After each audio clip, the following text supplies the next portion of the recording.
tengo a Jonathan Bárcenas Pérez. Él es analista político y lo tengo en el estudio para hablar acerca del nuevo sistema anticorrupción. Gracias por estar con nosotros. Gracias a ti por estar aquí y hacerme la invitación. Muchísimas gracias. No, al contrario, bienvenido. ¿Qué es esto? Bueno, el Sistema Nacional Anticorrupción es un sistema, como tal lo dice su nombre, para acabar con la corrupción en el país en todos los niveles. Claro. Esto nace justamente por una iniciativa en 2012 del presidente Enrique Peña Nieto. Y hay algunos contextos históricos que me gustaría pues comentarte previo. Adelante, claro. Y quisiera ir por fechas, igual si podemos hacer 2 minutitos rapidísimo esta actividad. Nosotros en enero del 2012 tenemos la situación de la Estela de Luz, un acto y un hecho más bien que lacera como tal la vida nacional, pues que al final del día los mexicanos pues, se sienten tomados por prácticamente el hecho pues, de que incrementan el 192% a pues un monumento histórico, un monumento que no era mínimo porque al final del día era la conmemoración de toda la historia del país.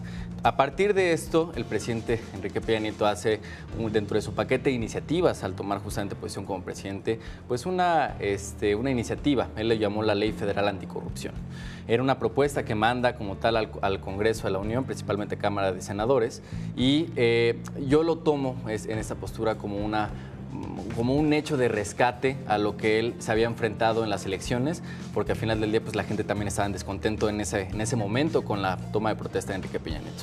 Entonces, en el 15 de noviembre justamente del 2012 es cuando se lanza a los congresos esta Ley Federal Anticorrupción y prácticamente empiezan a analizarla y se manda a congeladora porque había poca participación por parte de los ciudadanos en esta ley federal y realmente pues no dotaba más que de ciertas facultades, por ejemplo, a la Auditoría Superior de la Federación. No había realmente un cambio de lo que se estaba viviendo, simplemente era como se dice, taparle el ojo al macho, ¿no? Claro. Entonces, posterior se empieza a plantear en el Congreso, justamente en marzo del 2013, desaparecer la Auditoría Superior de la Federación y crear una comisión anticorrupción.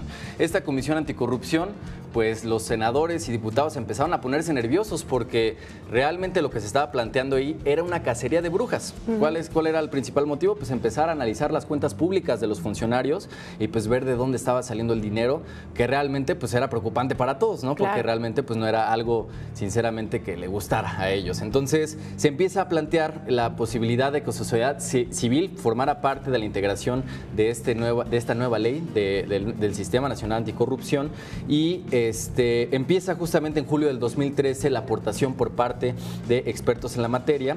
Se empieza a incluir Coparmex, se empieza a incluir Transparencia Mexicana, la Red por la Rendición de Cuentas. Entonces, sociedad civil empieza a fortalecer justamente esta propuesta de ley que al final del día pues, le tomaron la palabra al presidente, ¿no? En el principio de su sexenio y empezaron a sumar esfuerzos todas las visiones partidistas para poder crear el Sistema Nacional Anticorrupción. Entonces, realmente todo este sistema se desarrolla entre problemáticas pues, bastante fuertes, como lo fue pues, el caso de los 43 normalistas, que fue prácticamente en el 2014. En ese ínter pues la verdad es que entre la creación del sistema se firma la Alianza por el Gobierno Abierto, que el presidente pues en este caso lo quería tomar como un adepto dentro de su gobierno. Claro. Y 2 días después sucede lo de los normalistas. Jonathan, ¿qué es lo más importante en esta... O sea, ¿cuáles son los aspectos más relevantes de este sistema? Porque hay 6 nuevas leyes, ¿no? Y 5 reformas. Exactamente, así es. Mira, yo creo que justamente parte de lo que te comentaba, al principio el proceso de creación fue muy complicado. ¿Cuál es a lo mejor lo más importante, lo más relevante? Que al principio empezaron quitando y poniendo diversas facultades a diversas instituciones, pero lo que logró realmente que esto tuviera un dotaje realmente importante es la coordinación de diversas instituciones y la creación de un comité ciudadano. Eso es importante porque al principio no se contemplaba.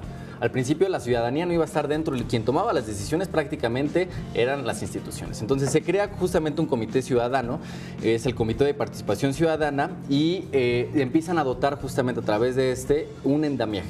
El endamiaje funciona de la siguiente forma, es el Comité de Participación Ciudadana. La Auditoría Superior de la Federación está incluido en este endamiaje, la Fiscalía Especializada para el Combate a la Corrupción, el titular de la Función Pública, el presidente del INAI, el Consejo de la Judicatura Federal y el presidente del Tribunal Federal de Justicia Administrativa. Estos 7 personajes conforman lo que es el Sistema Nacional Anticorrupción hoy en día, y lo que hacen es justamente la coordinación entre ellos para el pase de información y prevenir justamente lo que nosotros nos está pasando hoy en día, que es nosotros nos damos cuenta de la corrupción ya cuando está presente.